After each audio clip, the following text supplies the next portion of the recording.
Buenos dias, Metropolitan Culture Corner family. How are you? Happy New Year. We are back from the holiday break, and let me tell you, I've missed you guys. It's winter and it's cold. I'm still really happy to be back. This is the very first interview of 2022, so we wanted it to be with someone very special. Of course, all of our Culture Corner interviews are special, from actors to painters to directors to designers to chefs to authors to poets. Every one of these creative people I've had the opportunity to speak with over the past 2 years is an inspiration, and this month we are lucky to speak with photographer Margaret Stepien. She is Polish-Canadian, but has been based in Barcelona for over 20 years. Her specialty for the past 10 years has been shooting food and drink, as well as lifestyle photography. Margaret used to be something of a jack of all trades, shooting anything and everything to make ends meet, from weddings to boats to portraits, even art photography, some of which was featured in films such as Diary of a Nymphomaniac or Woody Allen's Vicky Cristina Barcelona. Her start as a food photographer happened by chance, and since then she has never looked back. She's worked all over the world, shooting campaigns in Italy, Lebanon,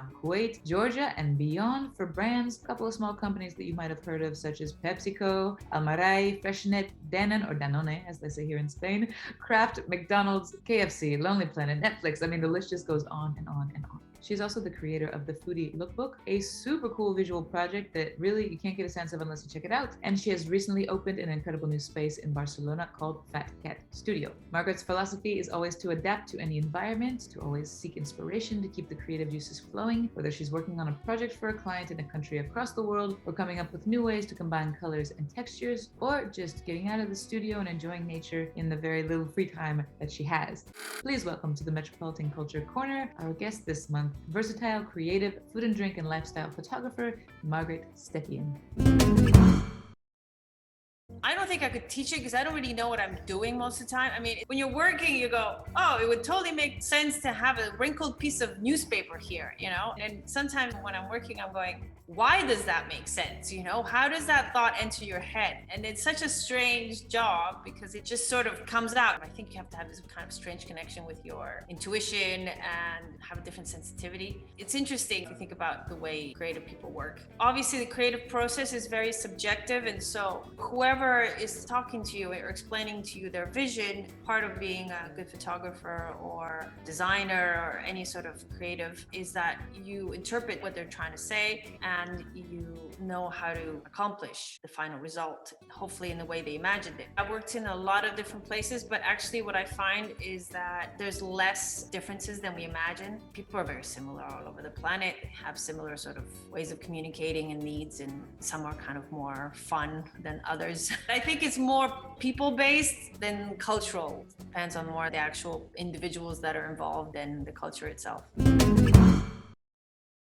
Welcome and thank you for talking to us. I know you're super busy. So first, the most basic question of all, what made you pick up a camera in the first place? How did you get into photography in general? I think there's something where you're kind of born with a little bit of dominance on one sense or another. Some people obviously kind of lean into music and some people lean into more the visual things. I've always been very visual, and I took some classes in school and then just kind of kept it going for a while as a hobby. I studied at a technical college in Canada. I didn't go the creative route. There's obviously a university program where you study sort of the history of art and sculpture, and then there's like a photo part. I went into a school where you were taught sort of the mechanics behind photography. So I just always believed that you're either creative or you're not creative. So I didn't think you could be really taught that. Later you experimented with all kinds of photography, but eventually kind of found your niche with food and drink, commercial photography. But that kind of started by chance, right? So I went through technical studies and we touched upon many different types of photography, but yeah, never actually did we do any kind of food. When I came out of school, obviously I was, as most of us come out, wanting to be extremely creative, and so you go straight into fashion or maybe lifestyle, or some people go into product photography, but I was quite social, so I was really into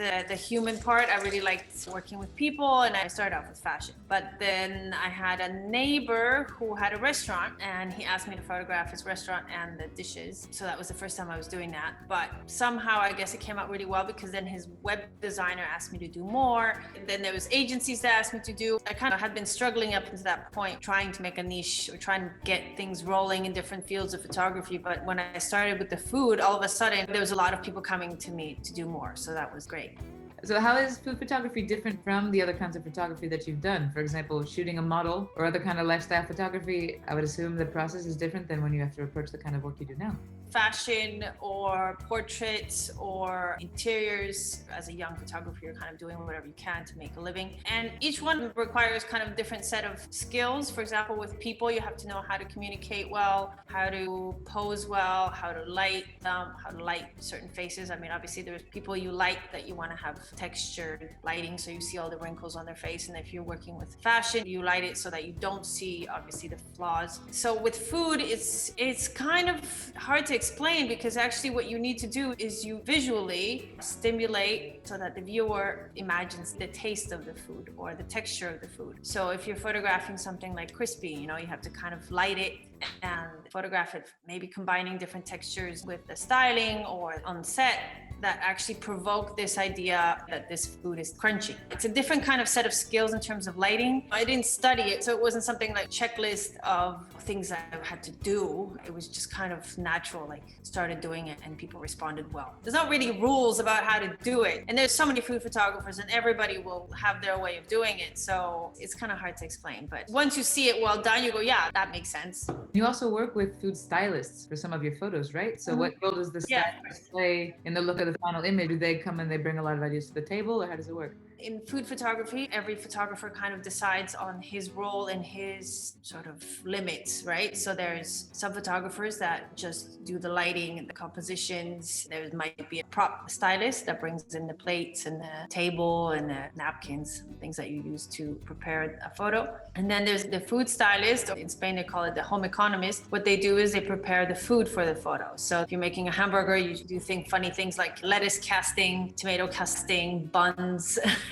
So you might have like 50 buns for a burger and you have to pick the right one. Some people think it's like, oh, they're faking it. But I'm like, well, actually, if you're going to go get your photo taken to a professional photographer, you also dress up, put on your makeup, do your best to look your best. So that's what this food stylist does. They focus on the food. I do all the lighting and I also do the prop styling. So I create the set and the food stylist basically is there to prepare the food and make it look its best. When you're creating the set for each shoot, how do you make sure that you're creating something different or unique for each project? Let's say you do 20 different hamburger clients. How do you make sure that each hamburger client is different, that each client's going to feel like, yes, that's my recipe, that's my food? Well, actually, that comes mostly from the agencies. The advertising agencies come to us with already an idea, a creative idea behind the campaign. As a creative team between me and the stylist, rarely do we propose the creativity. McDonald's works with a big advertising agency. They create a concept. They may have some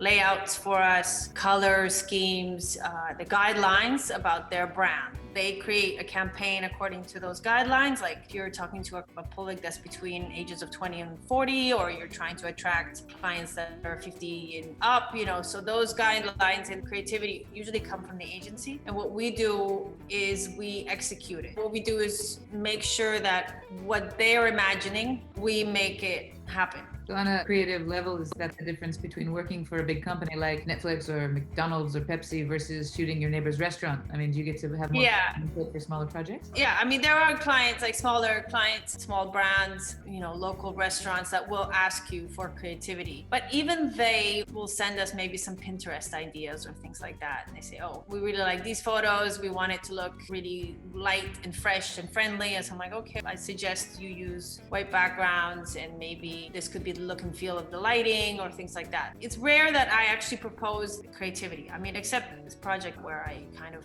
just go crazy creative and put it out there and see if people like it, and then there's a little bit of a dialogue there and it's coming from me. Those are sort of pseudo campaigns or just my own kind of creativity, but it's not really for clients. That's one thing I was going to ask you about. During the COVID quarantine, it wasn't possible to work as much as all of us were at home trying to find something to do. Instead of just learning how to do Tai Chi or something, you launched this really cool personal project called the Foodie Lookbook. What was the inspiration for that, and why choose to shoot one subject in so many different ways? It's really cool. So obviously during quarantine, I I had to kind of be on my own a lot. I was just kind of going crazy. But also it gave you a lot of time to kind of imagine things that you might want to do one day. With food, just kind of like any field, there's a tendency at the moment, the style, and so everybody's kind of asking for the same thing, same look and feel. And there's like the rustic chic, worn wood, everything looking sort of farmhouse, you know. And so that style has been around for a while, and I really enjoy working with it. But sometimes you think it would be really fun to combine these textures and maybe try a different lighting. And I just love the idea of kind of playing with the limits of creativity and the limits of photo photography and not always doing the same thing.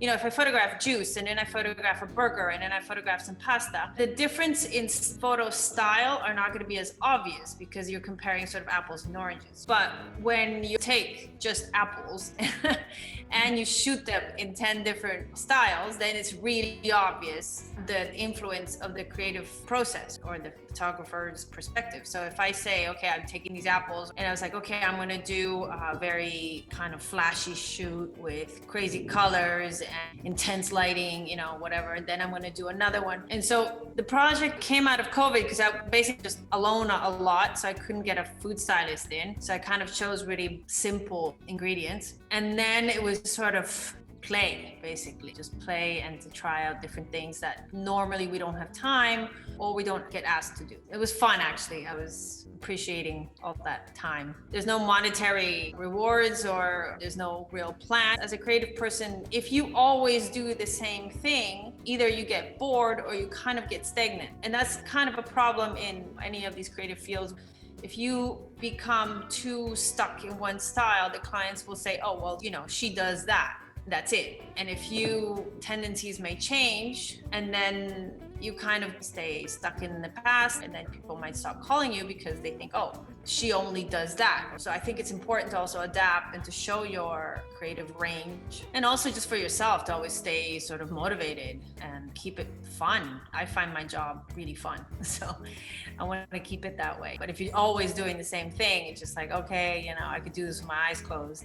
What's the part of your work that you love the most, and what's the part that's maybe the most complicated or challenging? That's pretty easy. The least enjoyable is always the administration, any time of paperwork, budgeting, invoicing, taxes, things like that. I mean, promoting yourself, all those things are part of the business, part of any business. And I think creative people, we just have this like irritation with adulting too hard.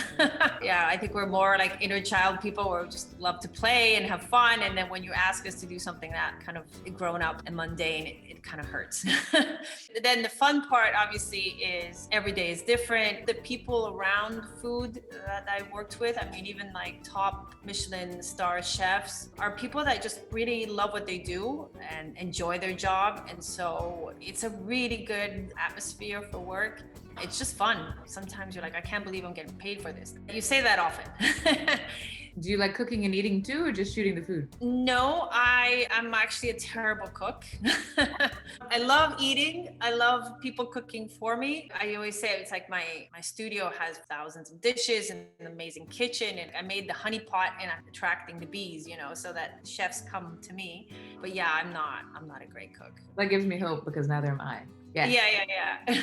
I mean, I've seen photos of the studio, which, you know, it's this old factory converted into this amazing space, packed with all these bowls and plates of all different colors and sizes. So how do you adapt when you're on location and you're not in your studio and you don't have those resources? Well, it depends on the style of shoot. Often we actually take a lot of the styling. We take the dishes with us. For Freixenet, for example, there's an art team that brings a lot of styling because it's not just plates. Often it's also furniture, also locations. And so it's kind of project based, but what's nice about this storage that I have is that many times when you're shooting a food campaign, the agency sends you a brief of what they want.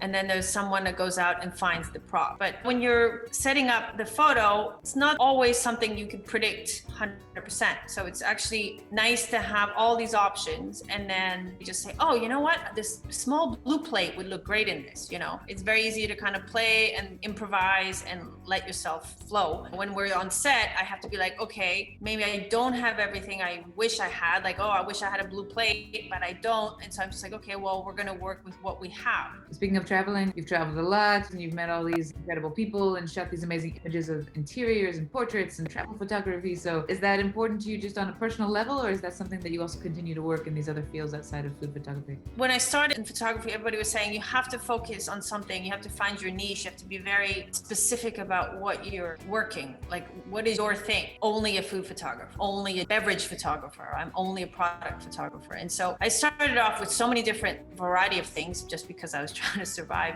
but I also really enjoyed it. And so now what's nice is that people see me as someone that's capable of bringing all those different skill sets from these different kind of sectors. I did a book for Lonely Planet where they sent me to 70 different restaurants around Spain, and my job was to sort of document the recipe. So I had to photograph someone preparing the recipe. I had to photograph the city that we were in, so I was photographing the location. Then I had to do a portrait of the chef and a food photo of the final result. And so, you know, if you have experience in all these different things, then people are comfortable sending you out into these jobs where there's a variety of demands. That's really cool. Speaking of all these incredible places and all these incredible people, everyone always asks expats what brought you here, but I think the more interesting question is, why did you decide to stay and open your studio here rather than end up somewhere else? Barcelona is such a great balance of things. Professionally, it probably would have made more sense for me to go to a larger center like Madrid or Paris, London, because there's always more work in these places. But Barcelona for me is kind of just the right size. It's very open to the world. It's very metropolitan, so you do work with clients from all over the world. Also, at the same time, with a lot of local brands, small companies up to the biggest ones.